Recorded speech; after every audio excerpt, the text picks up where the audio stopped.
Bismillahirrahmanirrahim. Assalamualaikum warahmatullahi wabarakatuh. Kami dari kumpulan 2 akan membentangkan tentang pemakaian mengikut sunnah. Ini adalah nama-nama ahli kumpulan kami, iaitu kumpulan 2. Kumpulan kami terdiri daripada 10 orang pelajar.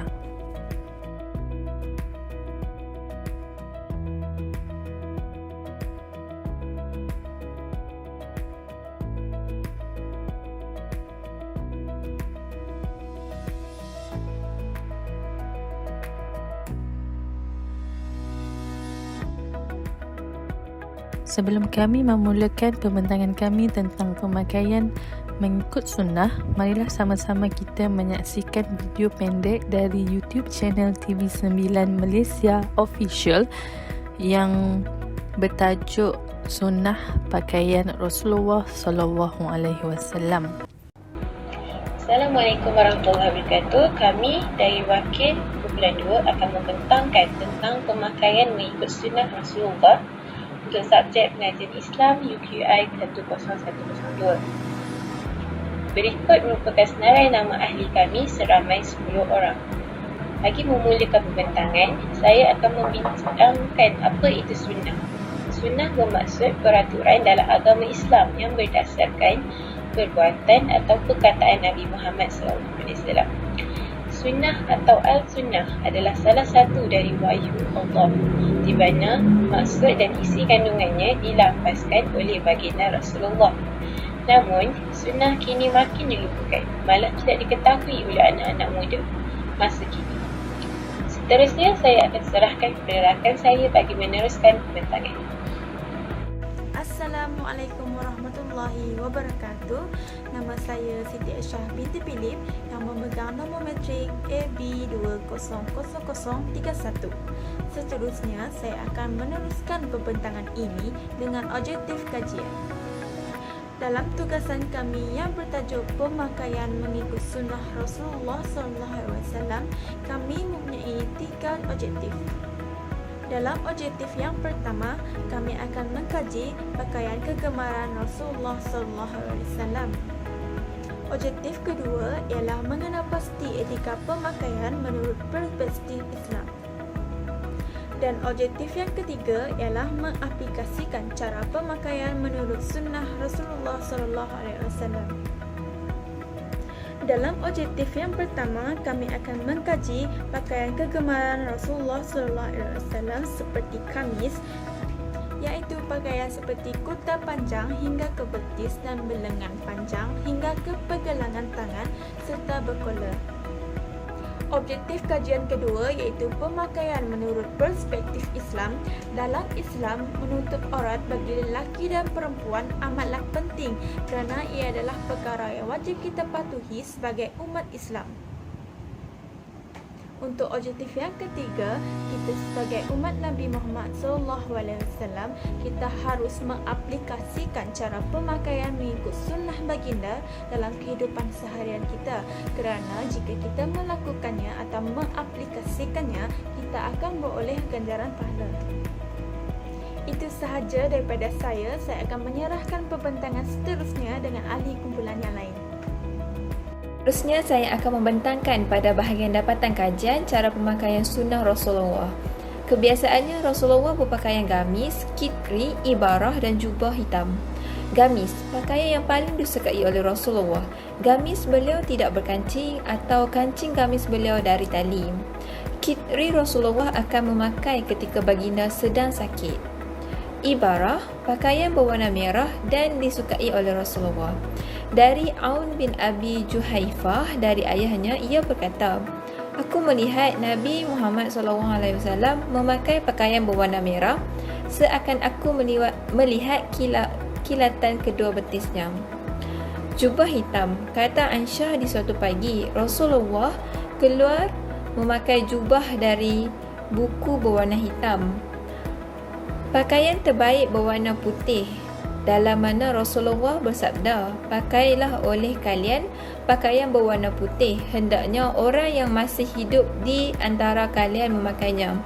Kafanilah orang yang meninggal dunia di antara kalian dengan kain putih kerana pakaian berwarna putih adalah sebaik-baik pakaian kalian. Assalamualaikum warahmatullahi wabarakatuh. Nama saya M. Nina binti Cik Zaini. Nombor matrik saya CF 2023. Okey, tajuk yang saya akan bentangkan ini ialah doa-doa dan adab memakai pakaian dan memakai pakaian yang baru. Okey, dalam perbincangan kedua ini menunjukkan doa dan adab ketika memakai pakaian. Okey, ketika memakai atau membuka pakaian, Islam mempunyai cara yang tersendiri, di mana perbuatan tersebut hendaklah dimulakan dengan bacaan doa agar mendapat rahmat dan keberkatan kepada si pemakai. Okey, oleh itu Islam menggariskan adab-adab tertentu disertakan dengan doa tertentu dalam memakai pakaian. Okey, ketika memakai pakaian disunatkan menyarukan anggota sebelah kanan terlebih dahulu, kemudian baru diikuti oleh bahagian kiri. Manakala ketika kita menanggalkan pakaian, hendaklah dimulakan dengan sebelah kiri dahulu, baru sebelah kanan. Okey, sama juga contoh kalau kita memakai kain ataupun seluar. Kita menyarukan sebelah kanan dahulu, kemudian kalau nak menanggalkan, kita menanggalkan belah kiri dahulu. Okey, ini adalah doa ketika memakai pakaian. Bismillahi, Allahumma inni as'aluka min khairihi wa khairi ma huwallahu wa a'udzubika min syarrihi wa syarri ma huwallahu. Maksudnya, dengan namamu ya Allah, aku minta kepada engkau kebaikan pakaian ini dan kebaikan apa yang ada padanya, dan aku berlindung kepada engkau dari kejahatan pakaian ini dan kejahatan yang ada padanya. Okey, seterusnya adalah doa ketika memakai pakaian yang baru. Alhamdulillahillazi kasa'ani haza wa razaqanihi min khairi haulim minni wala quwwatim. Okey, maksudnya, segala puji bagi Allah yang memberi aku pakaian ini dan memberikan rezeki dengan tiada upaya dan kekuatan dariku. Okey, itu saja daripada saya. Terima kasih. Assalamualaikum dan salam sejahtera. Saya Siti Natra binti Ahmad Kamal ingin menerangkan dapatan kajian yang ketiga, iaitu etika dan sopan santun ketika berpakaian dan tidak berhias berlebih-lebihan. Pertama, pakaian yang menutup aurat. Kedua, pakaian yang merupakan perhiasan.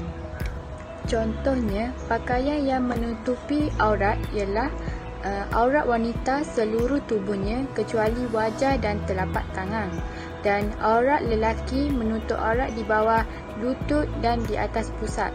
Batasan yang telah ditetapkan Allah ini melahirkan kebudayaan yang sopan dan elok dipandang serta menciptakan rasa aman dan tenang sebab telah memenuhi kewajaran.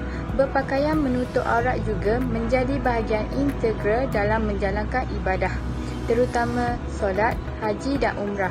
Oleh sebab itu, setiap orang beriman berkewajipan untuk berpakaian yang menutup aurat. Yang kedua ialah pakaian merupakan perhiasan yang menunjukkan identitas diri sebagai konsekuensi perkembangan peradaban manusia.